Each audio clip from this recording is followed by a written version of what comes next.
guys, what's up everyone? Welcome to Young Titan World. I hope you guys are having a fantastic day. Today we're going to be talking about one particular anime, and that anime is none other than Durarara. Now, Durarara, how many Duras are there? How many Ras are there? I think it's 3. Durarara. Yeah.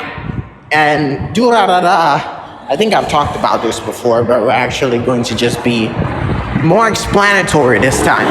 Now, Durarara is an anime that's about, tons of people. I can't even specify because everyone in this show has a backstory. And not only a backstory, but an important backstory because it all kind of builds into each other. Everyone is sort of dependent on the other story. So the relevance of the entire thing can only be understood when you have all the pieces together. Now, in the beginning, when you start this show, you are not gonna know what it is about in the first place. It's gonna be so confusing as fuck, and you probably think to yourself, what is going on? What is this chat box? And why is it that there are so many things that are just beyond my cognition and beyond my understanding? So it's like each and every single piece doesn't make sense in the beginning. But I think the benefit of the whole thing is that with time, the pieces gradually come together. It's like a bomb that has exploded, but we're gonna rewind it so all the pieces come back together before it blew up and everything didn't make sense, okay? I'd like to say very first big thank you to everyone that has played our stuff. I'd like to say a very big thank you to you because it's never enough. The much love that you've shown onto this podcast is amazing. And it's always so much better knowing that I'm doing this for you guys and you guys alone. Now, that being said, let's get back to it. Now, of course, when we start this whole thing, it makes no sense. We start with a chat box that starts talking about Ikebukuro. That is the city that all of this is going down, right? Now, first we get introduced to the headless rider, bike rider, that is.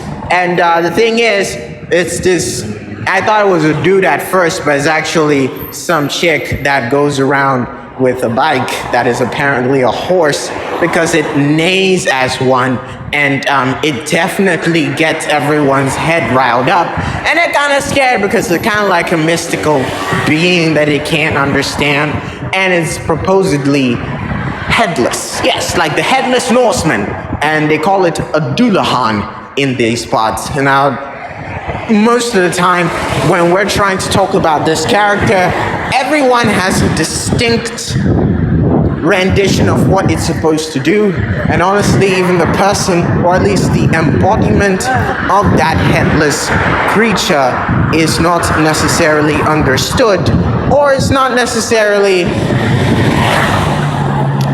I think she herself is confused, because her thoughts are not really considered when it comes to telling of the story. What I can say is that there are a lot of mythological and psychological, or should I say, it's like everyone has their own inner monologue in this show. Everyone is telling the story from the point of view that they understand it best. Now, for Isaiah seems to be the kingpin who is controlling all the pieces of this puzzle. He's moving around, he's going around just causing all sorts of disruption, and his main goal is to activate the headless rider, because the headless rider has a head, right?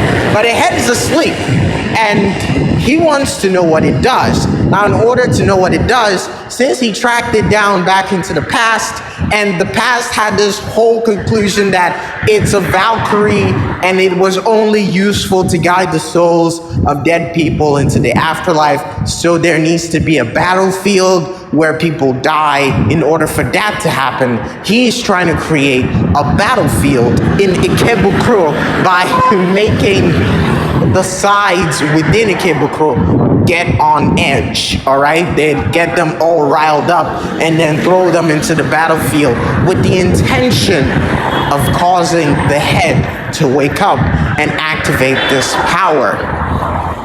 Now, I don't know where exactly that's gonna take them. But as far as I can tell, each and every single person has a story.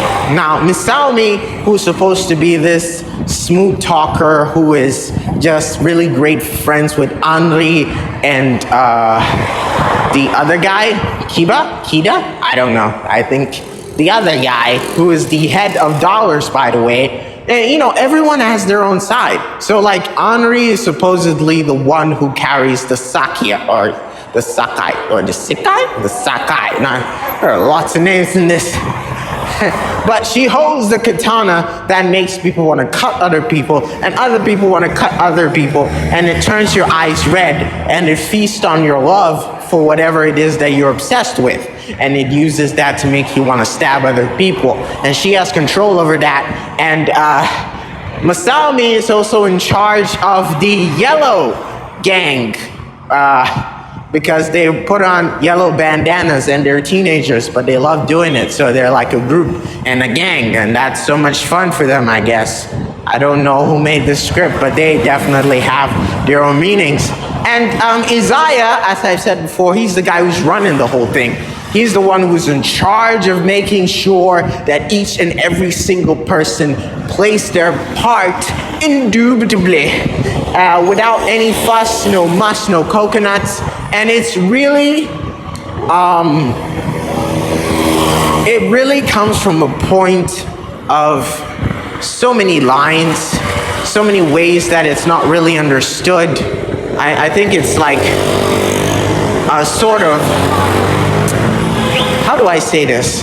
You know, when I talked about monologues, Isaiah has probably one of the longest monologues. He has a sort of dark side that seems playful but is actually dangerous. And he's out there manipulating people, controlling people. There is the super strong guy who doesn't trust Isaiah. And that is because he has a certain, like, he has this ick about him. It's like, I don't like you, dude. I want to kill you every time I see you. And that's actually justified because Isaiah is just literally the worst. But he can't put his fingers on him, at least not in a way that can be found out easily.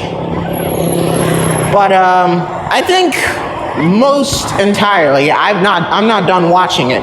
But it's very interesting and it's very immersive for the most part. So what I'm trying to say is that if you haven't watched Durarara, you might want to go touch it. It's mostly filled with drama. When I started watching it, my intuition was that it's not gonna be like superpowers and people going crazy. So we're playing a game of chess mixed with shogi, mixed with a couple of other things, and maybe it doesn't really make sense in the beginning, but maybe it doesn't need to make sense in the beginning. And that's what makes you want to go on this insane ride. But all the same, I do love it, and I'll keep you posted as to what happens later. But thank you guys so much for watching. I hope you guys have a fantastic day, and as always, Young Titan will be here all the time to receive you guys every single day. Thank you guys for listening. I hope you guys have a fantastic day. Bye.